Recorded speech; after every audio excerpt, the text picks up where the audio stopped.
Bonjour tout le monde, j'espère que vous allez bien. Petite vidéo concernant le SAV Skoda. Donc comme vous le savez, mon véhicule est rentré 2 fois au SAV.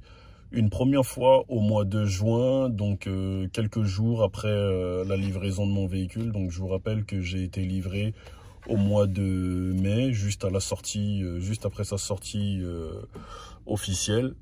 Donc quelques jours après, comme je vous le disais, le véhicule, j'ai contacté Skoda par rapport à un problème de charge.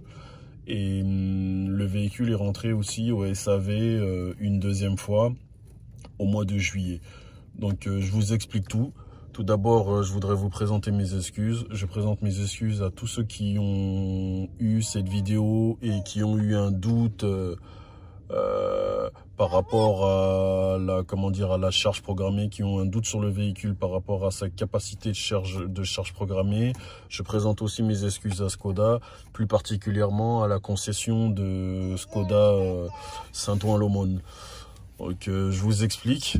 Dans cette vidéo, je m'indignais du fait que il était impossible de stopper la charge.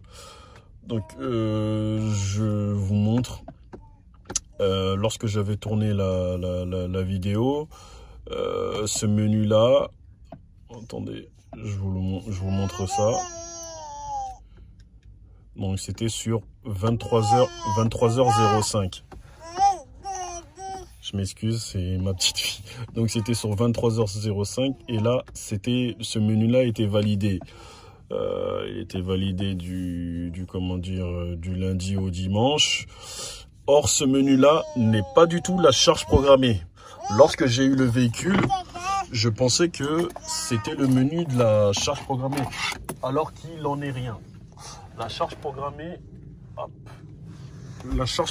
se trouve plus en dessous. Ça, c'est le menu de départ, on va dire. Lorsque vous partez, vous utilisez votre véhicule un jour bien précis, à des heures bien précises, vous dites au véhicule de se préconditionner. Là, je vous montre. Donc, vous lui demandez de se préconditionner. Vous pouvez même activer la climatisation pour que vous ayez un certain niveau de batterie. Comme là, en l'occurrence, moi, à l'époque, j'avais demandé, minimum, j'avais demandé 40% de batterie, alors que le véhicule était à 37%. Je vous invite à aller regarder la vidéo. Donc là, c'était sur état de charge minimum jusqu'à, et là, c'était coché à 40%. Donc, je demandais au véhicule d'avoir 40% de charge minimum, peu importe l'heure à laquelle vos heures creuses commencent. Parce que moi, j'ai confondu heure creuse avec programmation de départ. Donc là, c'était sur 100% et là, c'était sur 40%. Or, il n'en est rien. La charge programmée ne se trouve pas ici, là, comme on peut bien le croire. Ça prête un petit peu à confusion. Mais la charge programmée se trouve beaucoup plus bas. Donc, c'est là. Donc, c'est sur, voilà, beaucoup plus bas, c'est sur horaire préféré. Donc, je vous montre encore. Donc, là, c'est pour indiquer au véhicule de se préchauffer, pour partir à une heure et un jour bien précis et avoir un niveau de charge bien précis. En l'occurrence là, 40% minimum. Et la charge programmée se trouve ici, donc sur horaire préféré.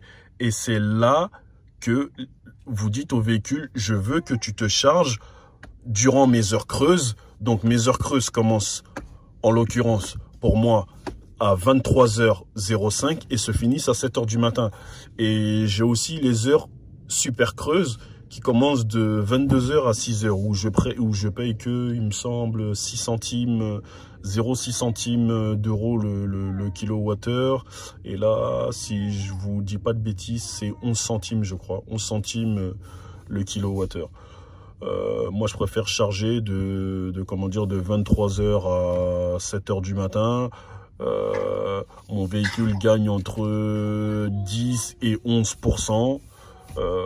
Ça me suffit, je l'utilise pas pour aller travailler. Pour aller travailler, j'ai un véhicule perso Et puis voilà, donc le véhicule, la plupart du temps, lorsque mon épouse et moi-même travaillons, donc mon épouse prend les transports en commun pour travailler dans le centre de Paris. Et moi, en tant que technicien, j'ai un véhicule professionnel. Bref, donc encore une fois, mes excuses. La charge programmée, c'est ici. Les horaires pour la charge programmée, c'est ici. Donc là, vous mettez vos heures creuses. Et ici, c'est un état de charge minimum voulu plus un départ. Donc là, admettons, là il est midi, là il est 11h18. Donc nous sommes vendredi. Donc si je dis au véhicule que demain matin samedi, admettons demain matin samedi à allez, je m'en vais quelque part et que j'aimerais bien que il y ait la climatisation et que le véhicule soit à 7 h du matin, qu'il soit à minimum 50% de batterie. Le véhicule sera minimum à 50% de batterie. Si je veux un état maximum, là en l'occurrence là, si je mets 80%, le véhicule chargera jusqu'à l'état voulu, l'état de charge voulu. Vous voyez?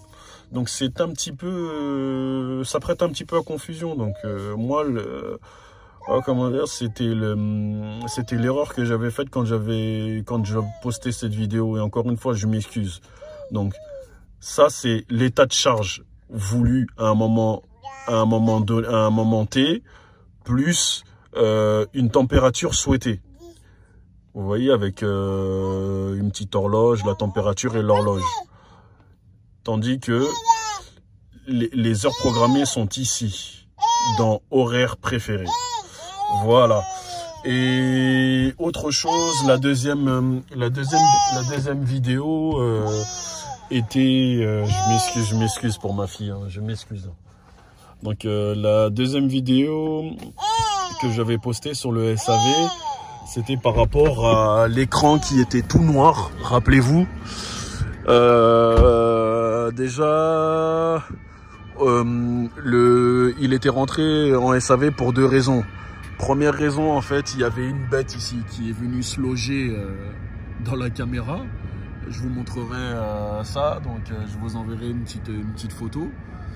Donc une vidéo venue se loger dans la caméra, ce qui fait que l'ACC, donc l'ACC, c'est l'assistant du véhicule en fait qui fonctionne